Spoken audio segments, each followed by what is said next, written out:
we are joined via Zoom by our analyst who is currently on the Zoom call line. Dr. Oscar van Heerden, thank you so much for your time this afternoon. Well, you've been watching proceedings today. Just talk to us some of the developments that you've seen this afternoon. And of course, some of the things that we've been hearing by various members, it's not something new. But I'd like to start off by just talking about some of the 8 minutes, in fact, of Ronald Lamola's speech. Of course, he was very animated, saying that, reiterating, of course, that Ramaphosa is within his rights, to review the report. He says it's not true, in fact, that by rejecting the report that they are not holding the president accountable. Just talk to us about just some of the utterances that have been made, but particularly what Ronald Lamola had to say. Yeah, no, it's very interesting. Thanks, Renati. Very interesting that's coming from the Minister of Justice. As the lawyer himself, clearly applied himself and looked at the report very intensely and gave us his impressions. I think, look, we all knew this was going to come down to an interpretation from various quarters. As people say, everyone today seems to be lawyers. Quoting various sections of the Constitution, quoting extensively from the panel report, and also just giving understanding on a narrative of what has gone before with regards to Arthur Fraser, with regards to what happened at the farm, etc., etc.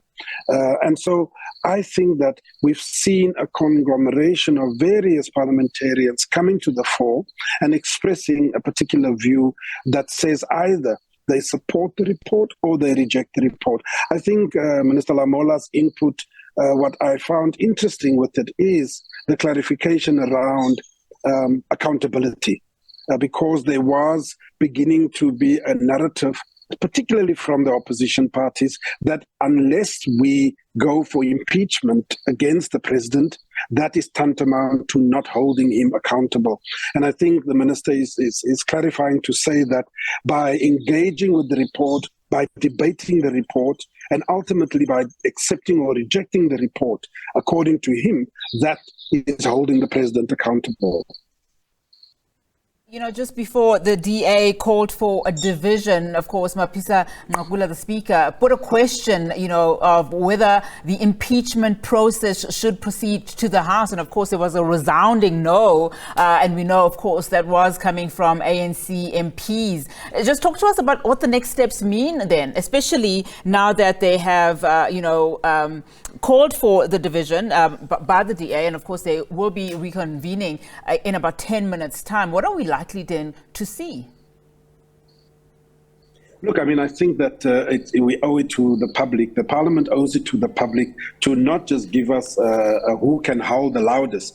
I also heard the very loud no's, but the truth of the matter is it could be 10 people that is shouting very loudly. I think it's important, given the importance of this vote, that the Speaker and the House go through the process of exactly counting which votes is yay, which votes is nay, and also give us a breakdown as to how exactly opposition parties and the ANC voted on this matter. I think that is a question that the public is certainly going to be interested in, because as one of the other speakers also indicated that the ANC does have the majority mandate through voting and the elections, and I think that citizens want to know what is it that the governing party is saying about this all-important matter of holding the president to account.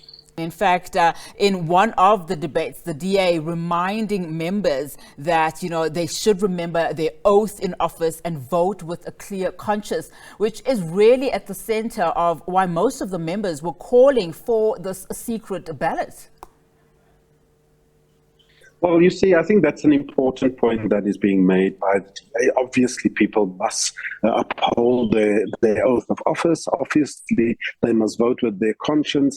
But the problem, Monati, with that is that people differ on exactly the interpretation of what is my oath of office and what is my conscience saying.